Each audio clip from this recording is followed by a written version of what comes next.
Deus abençoe a todos nós nessa noite especial, onde estamos retornando ao nosso estudo, ao estudo do livro Memórias do Suicida.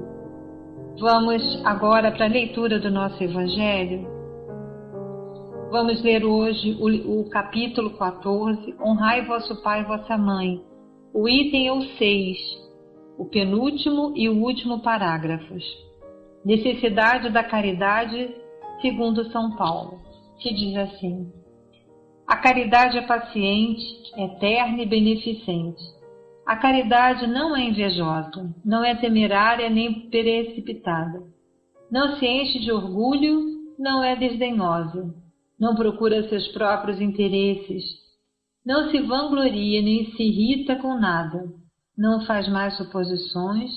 Não se alegra com a injustiça, mas sim com a verdade. Ela tudo suporta, tudo crê, tudo espera e tudo sofre. Agora, estas 3 virtudes, a fé, a esperança e a caridade, permanecem, mas entre elas, a principal é a caridade.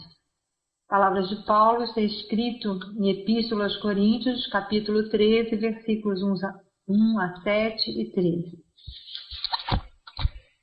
Boa noite, Liana. Um beijo no coração de vocês.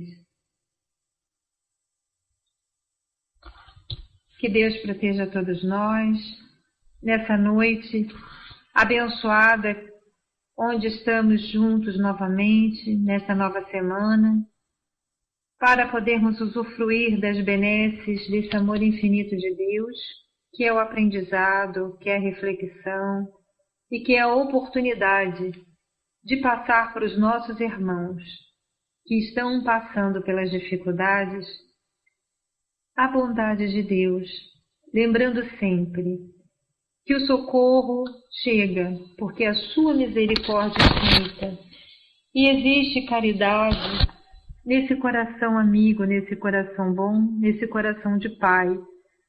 Esse Deus Pai está atento a todos nós. E neste momento estamos pedindo a Ele, ao nosso Mestre Jesus, a Maria de Nazaré, que envolva os nossos irmãos, esses que vivenciaram essas dificuldades. Esses tantos, Senhor, que passam pela angústia, pela dificuldade, achando que será eterna, mas que estejam sempre sendo renovadas as energias e o ânimo, Senhor Jesus, de igual forma, dado a eles para que vejam que a cada dia é o momento de levantar, de elevar os pensamentos a Deus e pedir a Deus a sua misericórdia, porque certamente o auxílio chegará para todos nós.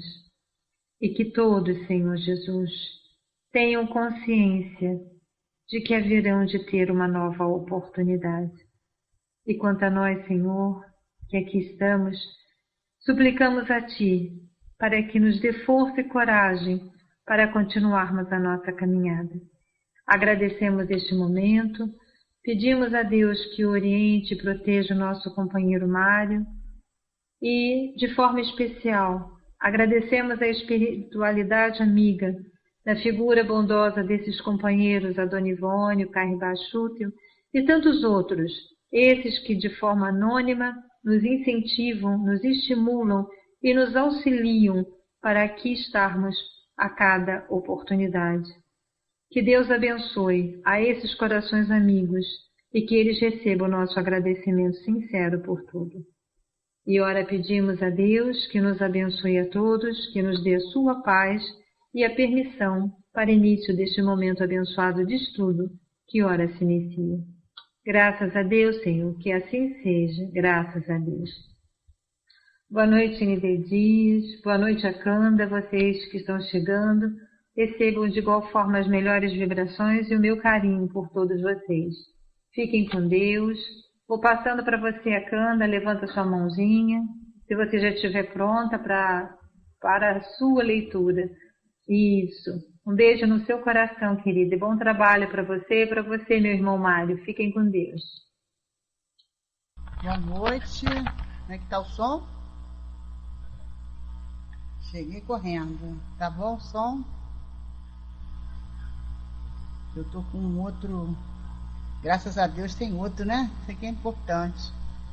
A gente consegue fazer o trabalho, né? Então vamos lá. Página 178, o último parágrafo. Boa noite aí a todos, tá? Nos últimos quartéis do século XVII, tivera Roberto uma existência no centro da Europa, tornando-se suicida no ano de 1680. Por essa dolorosa razão, já no século XX, conforme nos achávamos na espiritualidade, ainda sofria consequências do malsinado ato de então, pois o seu drama conjugal, verificado na Espanha, na primeira metade do século XIX, mas não fora do que a experiência a que não se quisera submeter ao findar do século XVII.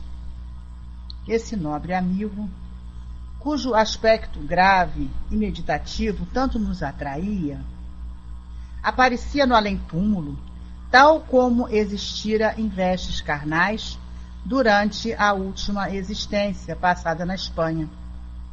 Estatura mediana, barba negra e cerrada, elegantemente terminada, e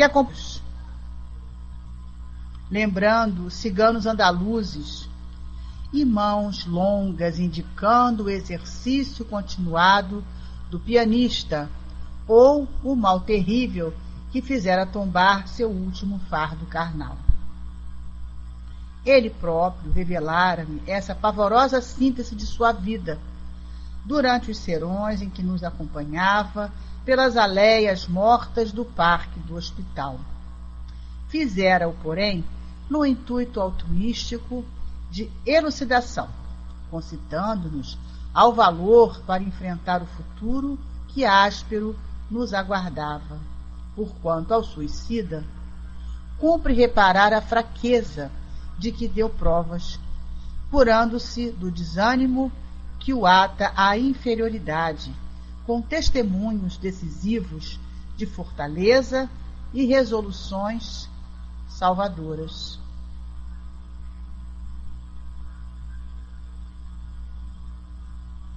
Ou fosse porque ele conhecera e amara Portugal, tendo ali vivido os últimos meses de sua vida, recebendo como derradeiro pouso para sua armadura humana a argila portuguesa. Fosse porque, além de médico, era também artista de elevado mérito, porquanto cultivava as belas letras e a música. Enquanto a verdade era que nosso grupo se compunha de intelectuais portugueses orgulhosos de sua heróica pátria. O certo foi que a afetuosa simpatia a ele nos enlaçou, fundindo-se logo em imorredouro afeto fraternal. Chegamos, Mário estava procurando mesmo, até que você tinha colocado para parar. Boa noite a todos que chegaram. Mário, levanta a mãozinha. Passando para você, meu irmão. Boa noite a todos, som tá ok?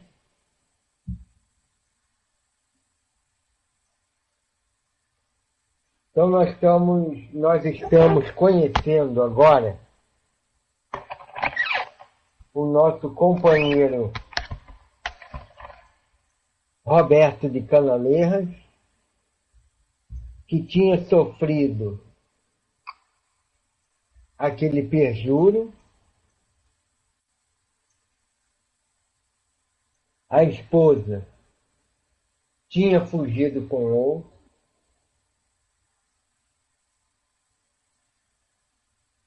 E ele acabou se deixando contaminar ou não cuidar da tuberculose. E a filha também, pequena, veio a contrair a tuberculose.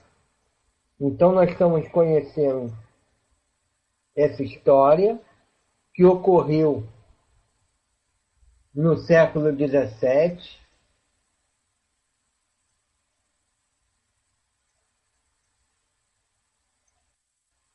pelos idos de 1680. Então, passado aí quase 300 anos, ele ainda sofria as consequências desse ato aí de suicídio.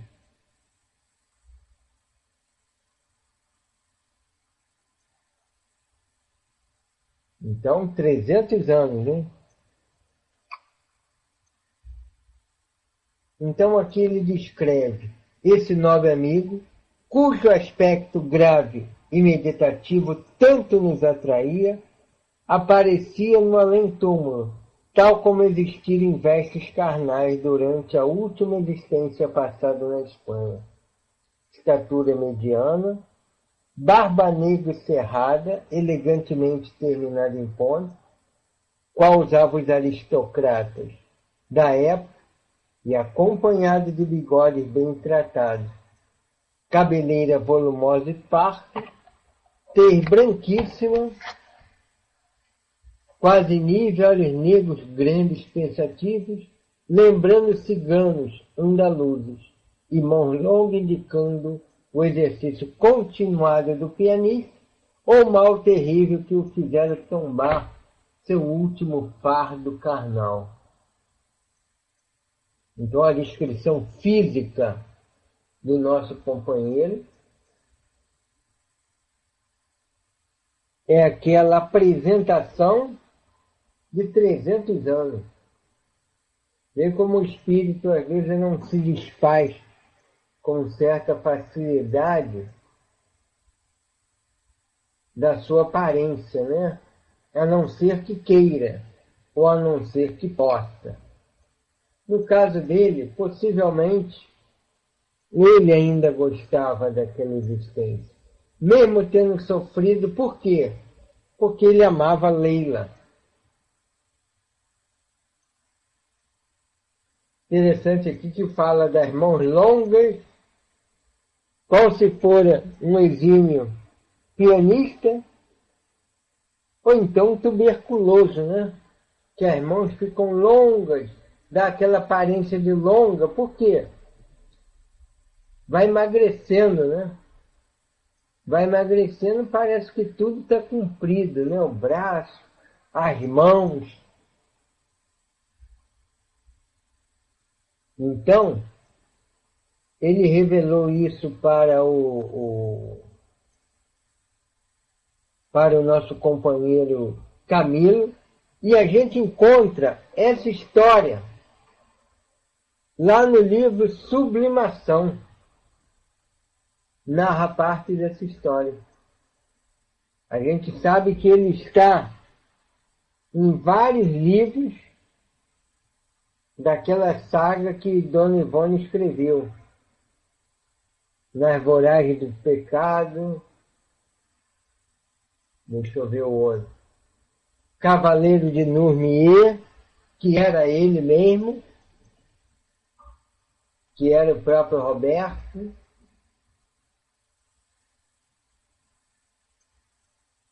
Dramas da Bretanha, em que a Dona Ivone é aquela personagem que se atira lá do penhasco.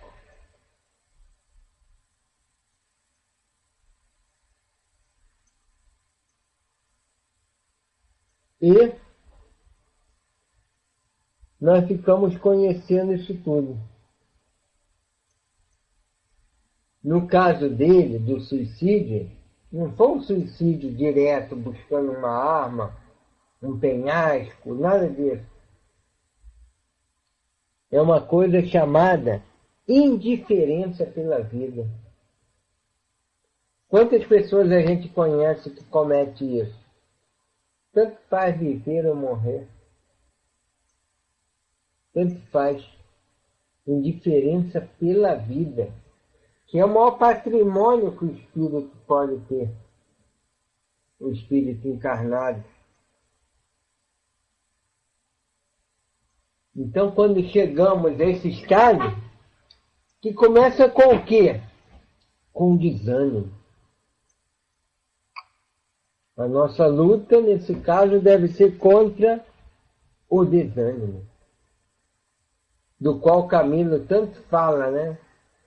Que foi aquele estopim para ele ter buscado suicídio, e no caso do Roberto de Canaleira, também foi isso, o desânimo, indiferença pela vida. O espírito deixa de lutar. Deixa de lutar.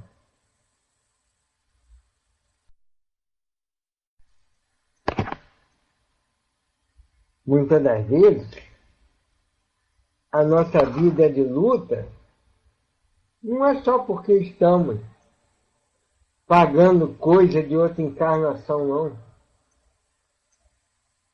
Não é? O espírito, às vezes, tem isso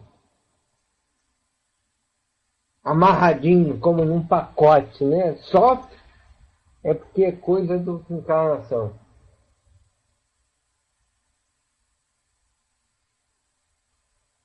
Quando, na verdade, muitas das vezes sofremos para adquirir resistência.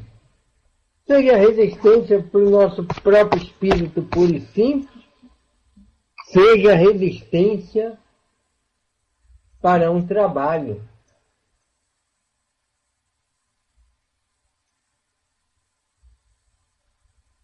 Falava com um amigo um dia desses, né? Sobre o sofrimento, muitas das vezes, agindo sobre os médios.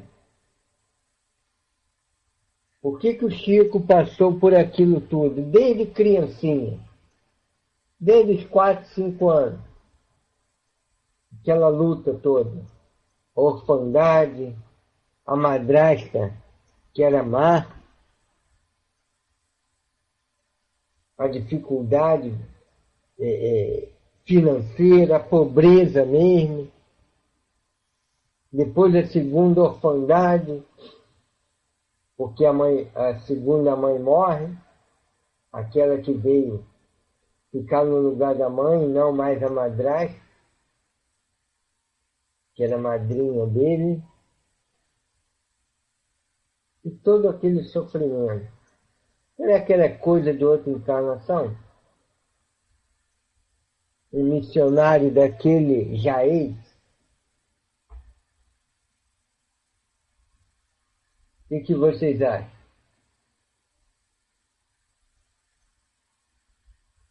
Um missionário do quilate do Chico. Será que aquilo era coisa de outra encarnação?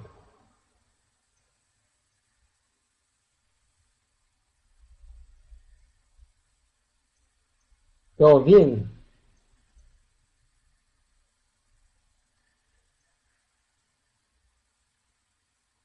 Possivelmente não, né? Possivelmente era para ele adquirir resistência, né? Dar têmpera. Esse termo têmpera aí é aquela que a gente bota lá o metal no calor, né? O aço para formar a espada, para dar têmpera mesmo, né? Cozer o aço.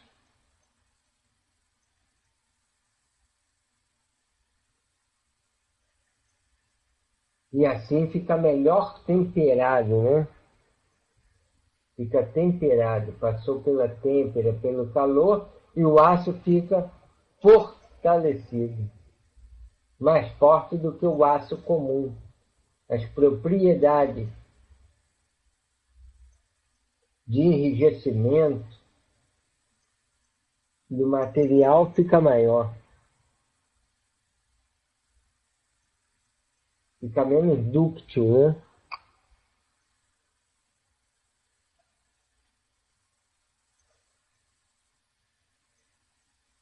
Então, desse modo, nem todo sofrimento é por causa da outra encarnação.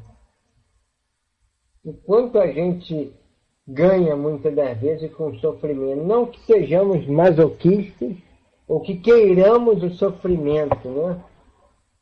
Ou que queiramos o sofrimento. É apenas porque percebemos esta utilidade dele. Aí ele diz assim, que ele próprio revelara, ele, Roberto, revelara a Camilo essa síntese da sua vida, mas não fizeram à toa, né? Fizeram, porém, no intuito altruístico de elucidação, concitando-nos ao valor para enfrentar o futuro que áspera nos aguardava. Porquanto, ao suicida cumpre sempre reparar a fraqueza de que deu provas, curando-se do desânimo que o ata a inferioridade, com testemunhos decisivos de fortaleza e resoluções salvadoras. Era necessário, então, reparar a fraqueza e curar-se do desânimo. Logo, nesse caso, o desânimo faz-nos adoecer.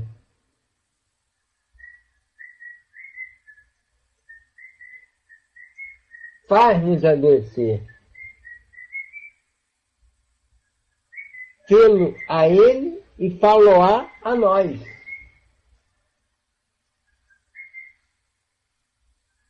Se perseverarmos no desânimo. Então, nos faz sempre adoecer. E o pior, nos ata à inferioridade. Mostramos que somos inferiores quando nos atrelamos ao desânimo. Por quê? Porque é uma posição daquela alma que não alça voo, nem mental, nem vibratório. Não consegue. Quem está no desânimo, não aquela tristeza que a gente tem de vez em quando, ou meio desanimado com uma coisa, com a outra, com o trabalho, mas aquele desânimo que vai se chegando aos poucos e vai tomando conta de nós e vira uma segunda natureza em nós, esse nos ata à inferioridade. Diferente do que? O desânimo. Da fé. Enquanto a fé nos faz pensar numa coisa mais alta, mais nobre, mais possível, mais edificante, o desânimo faz diferente. Nos atrela à inferioridade.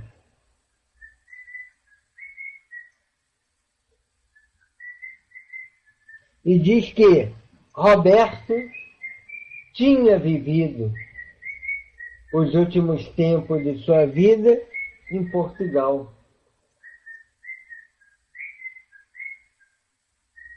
Então, fosse porque amasse Portugal, fosse porque, além de médico, era também artista de elevado mérito, porquanto cultivava as belas letras e a música, ou seja, era escritor e músico,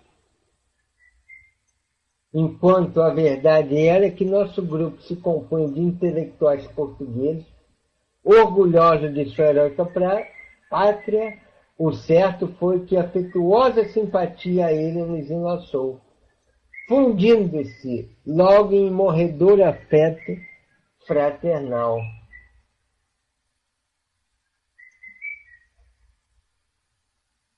O nome disso é o quê?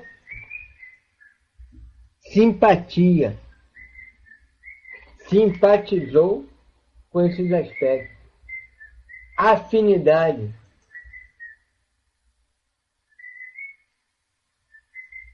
Afinidade.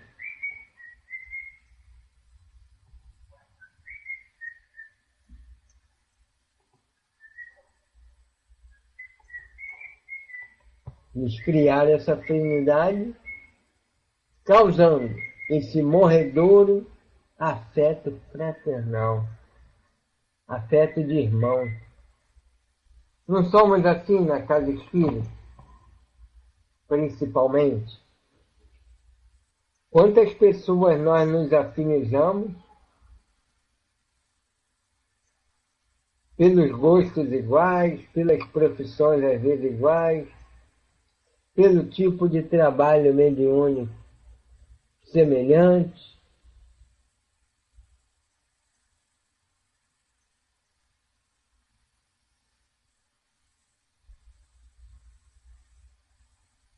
E assim,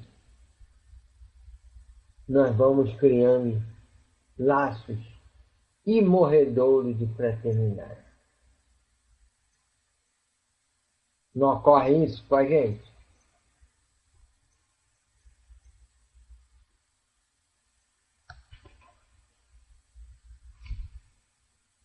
Eu vou pedir para a Cândida ler só mais um pouquinho até possuía na espiritualidade, ok?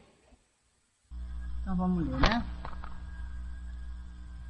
Belarmino de Queiroz e Souza, o poliglota, filósofo, que a esse tempo só de longe em longe recordava o antigo monóculo, só de longe em longe recordava o antigo monóculo, era dos que mais vivamente se empolgavam com a nova amizade, pois no amigo pretendera descobrir de algum modo um similar.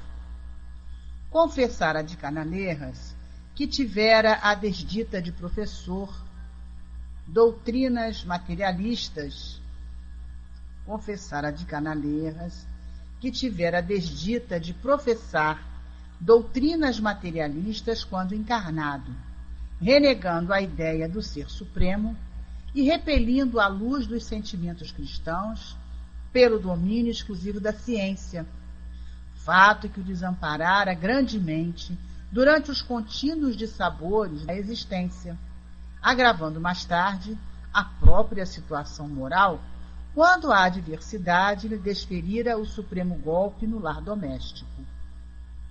Continuadamente, entretinham longas dissertações em torno dos tão palpitantes temas materialistas à luz da ciência psíquica, respondendo Roberto com lógica irretorquível aos argumentos vivos de Belarmino, que mal iniciara a reeducação no campo espiritual, pois trazia aquele, sobre o interlocutor, a vantagem de conhecimentos muito mais profundos, não somente em filosofia, como ainda em ciência e moral. E era de vê-los amistosa e fraternalmente discutindo sobre os mais belos e profundos assuntos. O poliglota, desejando reaprender, renovando cabedais sobre as ruínas das antigas convicções. O jovem doutor, acendendo para ele fachos de luzes inéditas, como que norteasse a trajetória do porvir, estribando-se em fatos positivos que tão do agrado eram do interlocutor. Muitas vezes nós outros, os ouvintes, sorrimos a socapa por observarmos a nulidade do pobre Belarmino, que se considerara iluminado na terra, em presença de um simples assistente hospitalar de uma colônia de suicidas, humilde trabalhador que nem mesmo méritos sensíveis possuía na espiritualidade. Mário? Vamos lá? Muito legal essa parte, né? Nós vemos que Belarmino, que era poliglota e filósofo, se afeiçoou também a ele, se empolgou com a nova amizade. E o próprio Roberto de Canaleiras diz que também tivera a desdita de professar também doutrinas materialistas. quando encarnado, renegando a ideia de ser supremo e repelindo a luz dos sentimentos cristãos pelo domínio exclusivo da ciência. Fato que fez ele sofrer bastante, né? E a própria adversidade, quando bateu a porta dele, ele não teve resistência na hora do sofrimento. Então, ele era um daqueles que negavam, né, doutrina materialista. E a gente vê lá com Kardec, em O Livro dos Médiuns, aqueles negadores, né? Os que negam por sistema.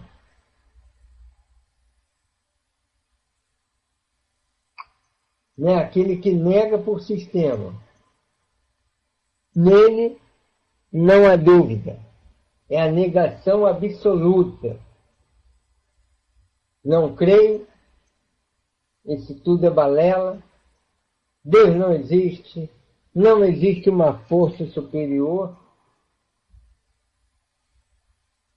Há pouco tempo vi um profissional renomado na TV, homem de ciência, falar que era ateu.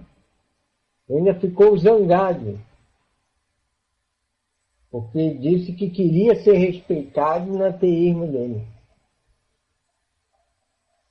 Há aqueles que negam por indiferença, diz Kardec, por falta de coisa melhor. Há aqueles por má vontade. Não sei, não quero saber e tenho raiva de quem saiba. Mais ou menos assim. E aqueles outros, né, que Kardec classifica por indiferença, por interesse.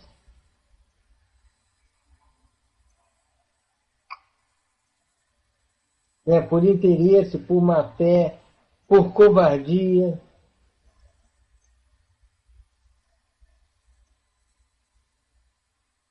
Por dificuldade religiosa mesmo. Por decepção. Então, aos negadores de várias denominações, de várias classificações. Claro que cada um tem o direito de não acreditar. Né? O sujeito que é materialista é um direito dele. Mas nós, como espírita, não podemos deixar de falar da nossa posição também, né?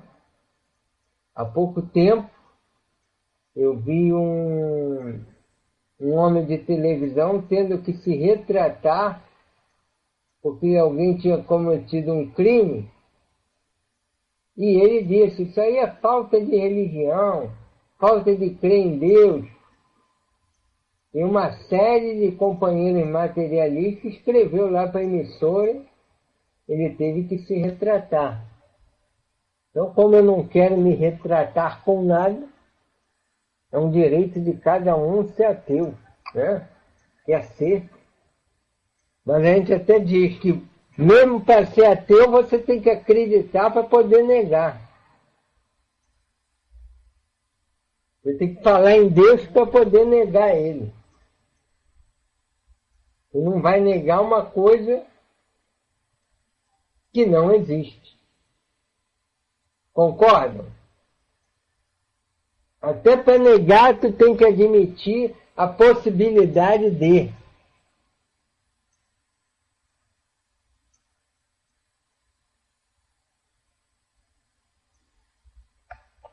Então, o Belarmino, por ser um homem bastante inteligente, gostava lá de conversar com Roberto de Canaleja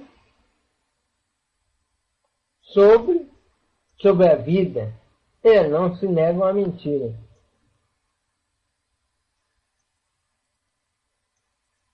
E o Roberto, com uma lógica irretorquível, ia mostrando os seus argumentos para o Belarmino, que era um profundo conhecedor de filosofia. Só que o Roberto de Canalejas conhecia filosofia, ciência e moral. Em verdade, conhecia da ciência espírita. E Camilo diz que eles sorriam, observando a nulidade dos argumentos daquele que era considerado um filósofo e poliglota, que era o Belarmino, não ter argumento ao lidar com o conhecimento do nosso querido Roberto de Canalejas. Então, o grande na Terra não conseguia equiparar o seu conhecimento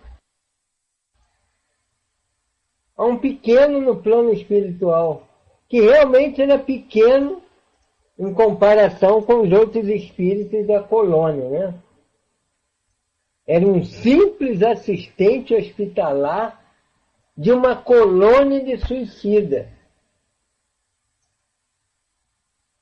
Humilde trabalhador que nem méritos sensíveis possuía na espiritualidade.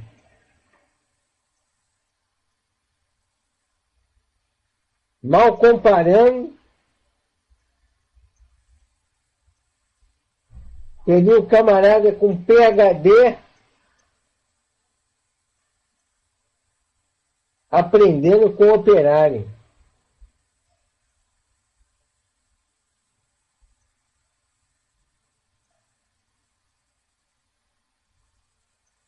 A ciência espiritual fazia com que ele tivesse uma abrangência de raciocínio, de argumento e de conhecimento. Igual aqui na Terra. Quantas pessoas a gente vê simples, falando de doutrina espírita, com uma lógica irretorquível.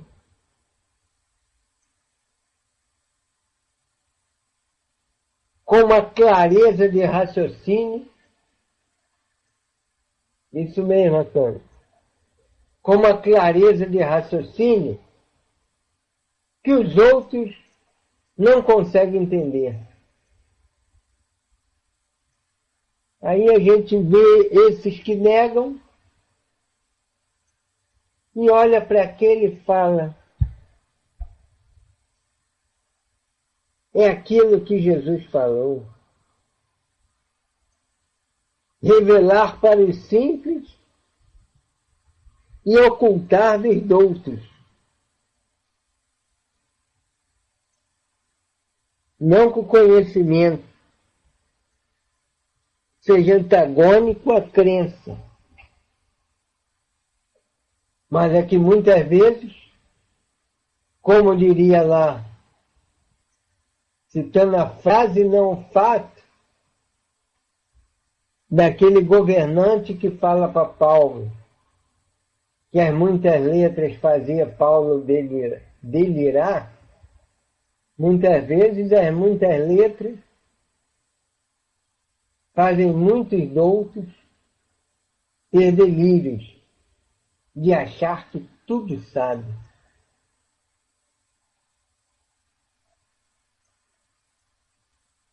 Então, desse modo, fica aqui esse fato, que chegava a ser até engraçado, né, para ele, ver a nulidade do pobre Belarmino, que era um iluminado da terra, em presença de um simples assistente hospitalar.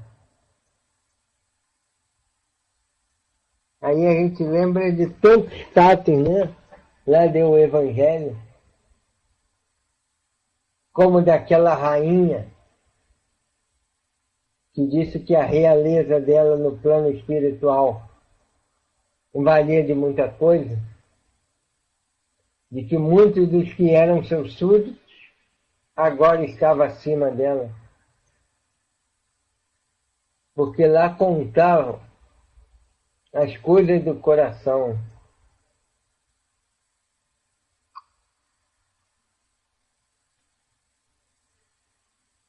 Desse modo, nós vamos parar por aqui, porque o fato que vai ser narrado semana que vem é um desdobrar disso aí.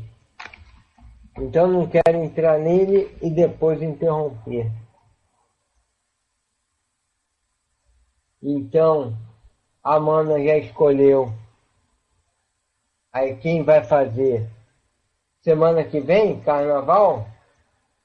Eu acho que não. Muita gente está recebendo visita em casa, outros estão viajando. Aí a gente deixa para outro, tá bom? O que vocês acham?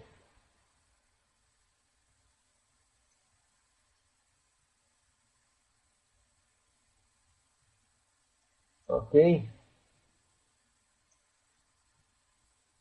Luísa vai estar pulando o carnaval. Quem mais aqui? Deixa eu ver. Vidas. A Canda.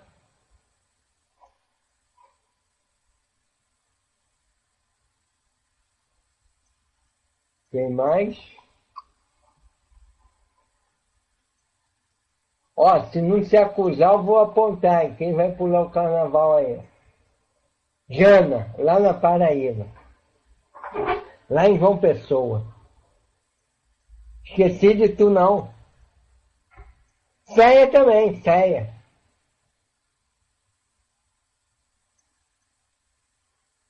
Então, brincadeiras à parte, foi muito bom estar com vocês aqui.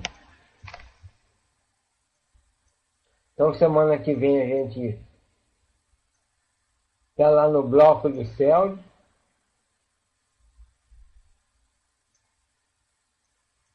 E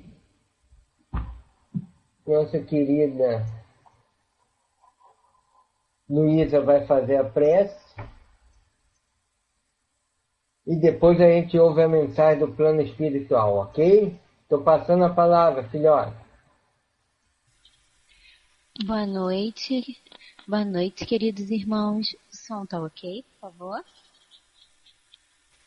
Então, que possamos, após esse estudo, que com certeza foi um grande estímulo para perseverarmos na luta contínua, para vencermos os desânimos em nossas almas, que possamos unir os nossos corações em preces, os nossos pensamentos de amigos encarnados e desencarnados para esse instante de oração.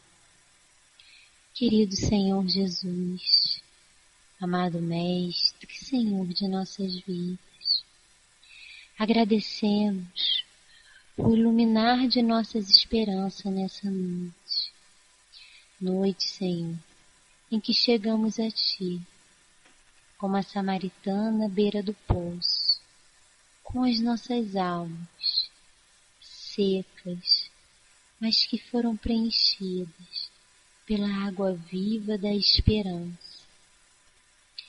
Que nós todos, almas aqui nesse momento reunidas, encarnados e desencarnados, possamos, Senhor, louvarmos cada vez mais a vida, dizer de forma contínua em nossas vivências: ser bem-vindo o viver, ser bem-vinda a oportunidade da vida, para que possamos aproveitar em cada experiência, Senhor, a oportunidade do crescimento, a oportunidade do autoconhecimento de espírito imortais que somos. Fortaleça, Mestre Jesus, amigos e benfeitores espirituais, responsáveis pela tarefa de fazer-nos cada vez mais a aclarar em nossos corações a alegria do viver. Fortaleça os corações que caminham no desânimo, que caminham na desistência do pensar da vida, que caminham no desencontrar do amor, que possam nesse instante receber, Senhor, os eflúvios do seu amor, que as almas no orbe material e espiritual, Senhor, possam receber nesse instante a certeza em seus corações que são filhos de Deus. E como anunciastes para a samaritana à beira do poço, existências, nós todos volvemos o nosso olhar e o nosso pensar para Ti. E sentimos nesse instante, Senhor, em nossos corações, a esperança e a alegria da vida. A alegria de nos encontrarmos reunidos em família espiritual, com um propósito maior e contínuo de vivermos o amor. Que nesse instante, Senhor, cada lar possa receber os eflúvios da paz, os eflúvios da esperança e da alegria da vida na revivência contínua do amor. Abençoe-nos hoje e sempre, Senhor, a perseverança para mantermos os passos firmes na caminhada do progresso. Que assim seja, graças a Deus. Vou estar liberando aqui o microfone, tá? Graças a Deus, meus filhos. Terminados os nossos trabalhos, lembremos-nos dos valores da prece e da atenção em torno daquilo que se está fazendo. Nunca será demais que vocês recordem que um trabalho tem o seu valor na medida da nossa conscientização, daquilo que nós estamos fazendo. Vocês podem dar um passe muito bom, com uma anotação mental muito boa, mas se vocês ali não o fazem com aquela unção que deve prevalecer no que se faz, o trabalho de vocês então estará quase que perdido, justamente porque não houve um aproveitamento por parte de vocês na execução do serviço. Vocês não esqueçam, cada vez que o homem realiza alguma coisa, ele ajuda o próximo, mas ele precisa crescer naquilo que ele está fazendo. Trabalhar por trabalhar, todos trabalham, mas vocês têm que trabalhar de maneira diferente. Vocês são cristãos, vocês são espíritas, vocês são homens de bem. Todas essas classificações se confundem. Mas quantas vezes vocês esquecem do valor do que fazem? É o falar com o espírito em pensamento e estar com o pensamento fora do que se diz. Vocês não falam somente conosco, falam com as almas que estão junto a vocês, com as almas que guarnecem o trabalho de vocês, com os amigos espirituais de vocês. Então não percam isso de vista. Muita cautela com o que pensam, como agem, para que vocês não cheguem aqui e venham como grandes trabalhadores, merecendo medalhas pelo trabalho, mas continuando junto à terra, porque não ascenderam, não mereceram a ascensão ao lugar mais alto. Vamos valorizar o nosso trabalho, sustentando-o também em princípios eficazes e efetivos de valorização, de elevação espiritual. Deus e Jesus fiquem com todos nós.